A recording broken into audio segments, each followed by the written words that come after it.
I just want to start off by saying if you want an answer at the end, be prepared to be disappointed. There just isn't one. I was an intern at Nickelodeon Studios for a year in 2005 for my degree in animation. It wasn't paid, of course. Most internships aren't. But I did have some perks beyond education. To adults, it may not seem like a big one, but as most kids at the time would shit themselves over it. Now, since I've worked directly at the editors and animators, I finally got to view the new episodes days before they aired. I'll get right into it without giving any too much unnecessary details. They had recently made a SpongeBob episode movie, and the entire staff was somewhat sapped of creativity. It took them longer to start up the season, but the delay lasted a lot longer for upsetting reasons.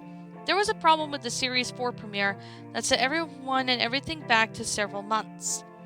Me and two other interns were in the editing room, along with lead animators, that sound editors for the final cut.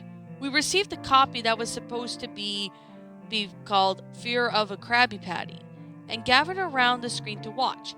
Given that this isn't final, yet animators often put up with the mock title cards, sort of an inside joke with phony, often lewd titles such as How Sex Doesn't Work instead of Rockabye Beloved, where Patrick and SpongeBob adopt a sea scallop. Nothing particularly funny, but work related to chuckles. But so when we saw the title card, Red Mist, we didn't even think more of it just a morbid joke. One of the interns did a small throw at it, and the happy-go-lucky music plays as normal. The story begins with Squidward practicing his clarinet, hitting a few sour notes like normal. We hear SpongeBob laughing outside, and Squidward stops and yells at him to keep it down, as he has a concert tonight and needs to practice.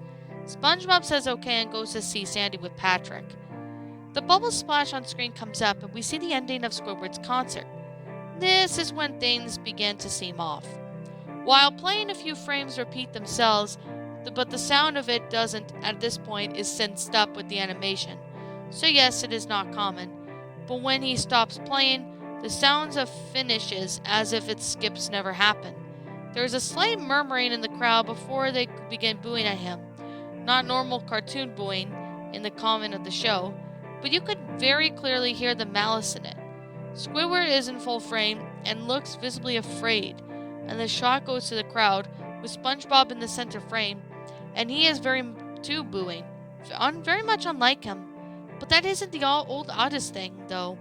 What is really odd is that everyone had hyperrealistic eyes, very detailed, clearly not shots of real people's eyes, but something a bit more real than CGI. Pupils were red, some of them looked at each other, obviously confused. But since we weren't the writers, we didn't question as its appeal to children yet. The shot goes to Squidward sitting on the edge of his bed, looking very forlorn. The view out of his porthole window of a night sky isn't very long after the concert. The unsettling part is the point was that there was no sound. Literally no sound. Not even the feedback from the speakers in the room, as if the speakers were turned off. Although their status has shown that it was working perfectly, he just sat there blinking. This silence is about 30 seconds when he started to sob softly. He put his hands, tentacles over his eyes, and cried quietly for a full-on minute more, and all the while sound in the background slowly grows very from nothing to barely audible. It sounded like a slight breeze in the forest. The screen slowly begins to zoom in on his face, but what I mean by slow is that it's noticeable if you look up at shots of 10 seconds apart side by side. His sobbing gets louder, the more of hurt and anger.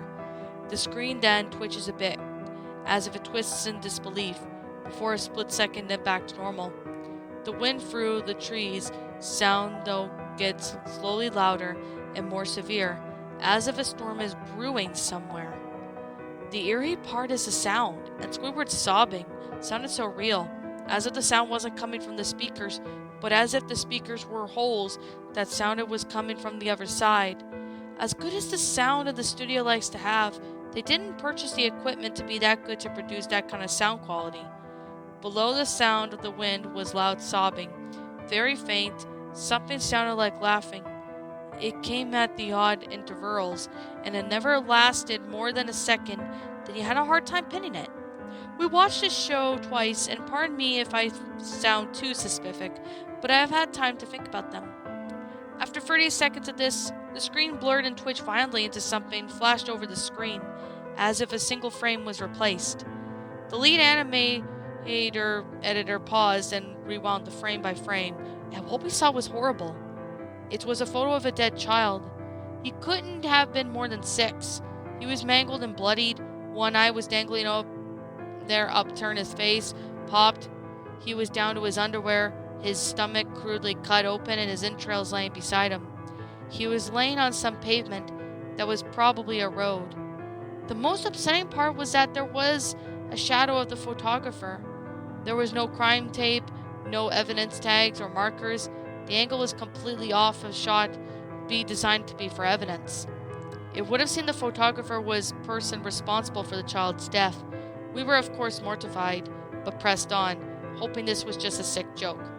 The screen then flipped back to Squidward still sobbing, louder than before, and half body and frame. There would appear to be blood running down from his eyes and face. Blood was also done in hyperrealistic style, looking as if you touched it and get blood on your fingers. The wind sounded now as if it were a gentle gale blowing through the forest. There was even snapping sounds of branches. The laughing, a deep baritone, lasting longer intervals, coming from more frequently. After about 20 seconds, the screen went again twisted and showed another single frame photo. The editor was reluctant to go back. We were all there, but he had to. This time the photo was that of what appeared to be a little girl, no older than the first child. She was laying on her stomach, her barrettes in a pool of blood next to her.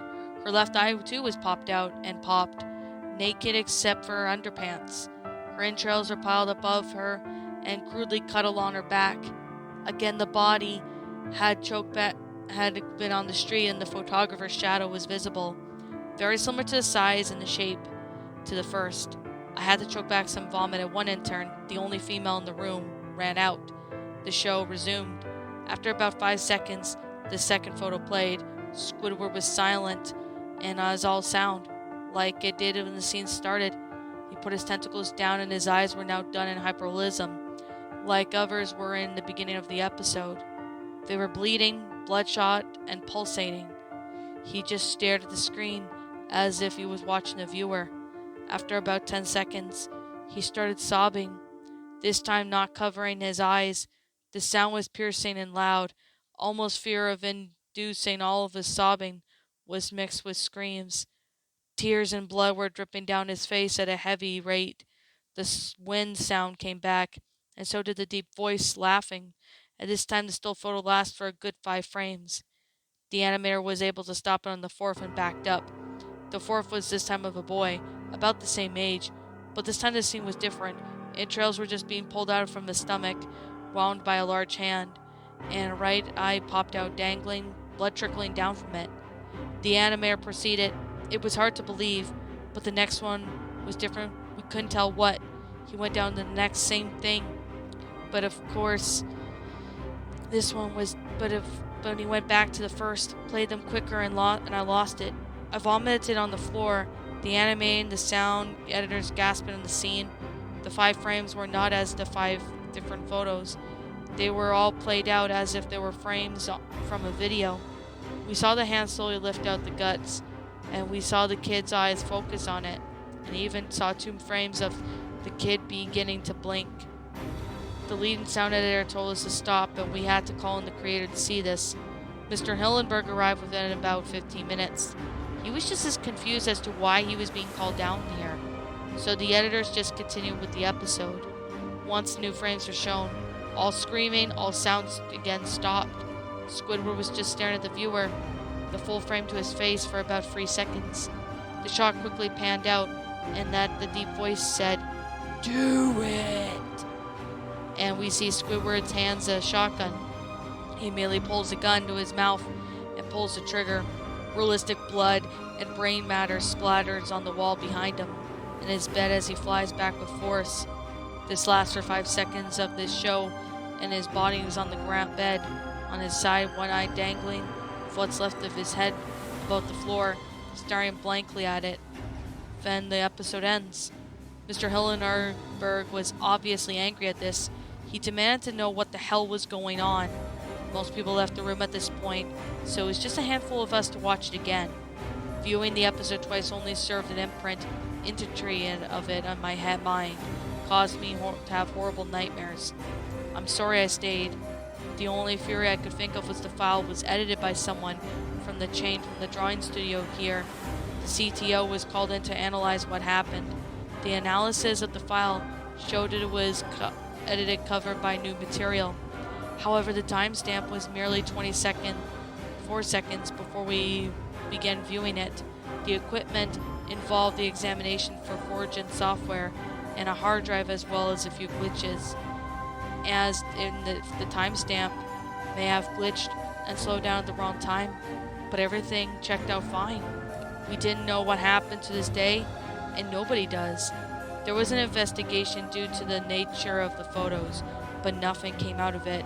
No child was seen identified, no clues were gathered from the data involved, nor physical clues in the photos. I would never have blamed in an unexplainable phenomenon before, but now I have something happen and I can't prove anything about it. And if logical evidence, now I think twice about things.